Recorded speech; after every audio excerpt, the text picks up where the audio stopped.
नमस्कार बंधुओं, हम खड़े हैं इस समय महाराजा भोज की नगरी भोपाल में। आप हमारे ठीक पीछे महाराजा भोज की प्रतिमा देख सकते हैं, जहाँ पे राजा भोज की पूरी हिस्ट्री लिखी हुई है। भोपाल शहर में ये प्रतिष्ठित मूर्ति प्राचीन भारत के सबसे प्रसिद्ध राजाओं में से एक राजा भोज की है। राजा भोज के नाम पर एक बहुत जाना पहचाना मुहावरा भी है, कहाँ राजा भोज और कहाँ गंगू तेली। सच्चाई और कहानियों दोनों में राजा भोज का एक विशेष स्थान है। कई लोक कथाओं में बताया गया है कि राजा भोज नाम का एक बहुत अक्लमंद राजा हुआ करता था, लेकिन बहुत कम लोगों को पता है कि सच में राजा भोज ने 11वीं शताब्दी में मालवा पर शासन किया था। ये भी सच है कि भोपाल शहर का नाम भी राजा भोज के नाम पर पड़ा है। 9वीं और 14वीं शताब्दी के बीच मालवा पर परमार राजवंश का शासन था। उनकी राजधानी धार नगरी यानी आज का धार शहर हुआ करता था। धार शहर भोपाल से पूर्व दिशा में लगभग 260 किलोमीटर दूर है। धार शिक्षा और कला का बड़ा केंद्र माना जाता था। धार धातु शिल्प खास तौर से अपनी तलवारों की वजह से भी बहुत मशहूर था। तलवार की धार की वजह से ही इसका नाम धार पड़ा। राजा भोज को ही परमार राजवंश का सबसे महान राजा माना जाता है।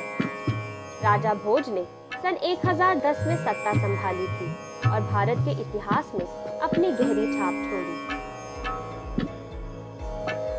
तख्त पर बैठते ही राजा भोज ने अपने साम्राज्य की सीमाओं का विस्तार शुरू कर दिया था। इसी वजह से साम्राज्य की दौलत और ताकत में इजाफा होता गया। इसी दौर में धार संस्कृति और शिक्षा का बड़ा केंद्र बन गया। इसी के साथ पड़ोस की महान नगरी उज्जैन के वैभव से इसका मुकाबला शुरू हो गया था। माना जाता है कि राजा भोज ने ही भोजशाला स्थापित की थी, जो तकनीकी शिक्षा संस्था की तरह थी, जहां विज्ञान के सभी विषय पढ़ाए जाते थे। धार का मशहूर लौह स्तंभ जो आज टूटी फूटी हालत में है, किसी जमाने में ये एक शानदार विजय स्तंभ के रूप में बनाया गया होगा। माना जाता है कि ये स्तंभ भी राजा भोज ने ही बनवाया था। धार में इस दौर की यही एक निशानी बची है। भोपाल शहर के बाहर जो भोजेश्वर मंदिर है, ये अपने सबसे बड़े शिवलिंग के वजह से जाना जाता है। इससे बड़ा शिवलिंग पूरे देश में एकाध ही होगा।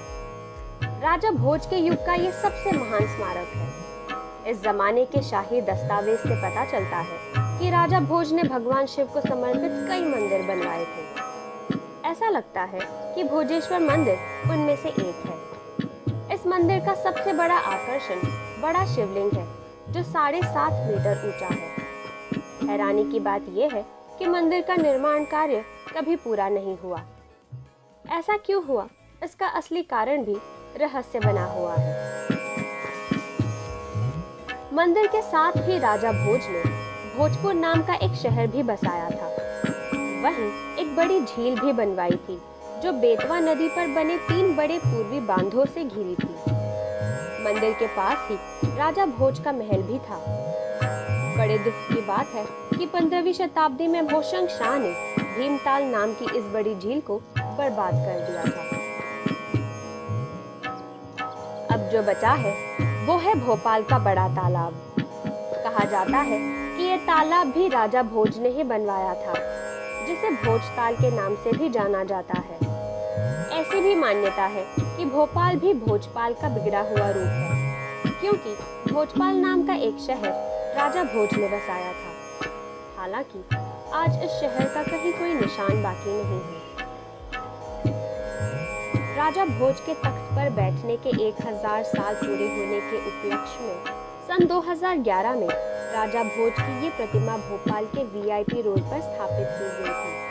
तब से ही ये प्रतिमा भोपाल की पहचान बन गई है और लोगों को उस राजा की याद दिलाती है, जिसने 1000 साल पहले यहाँ राज किया था।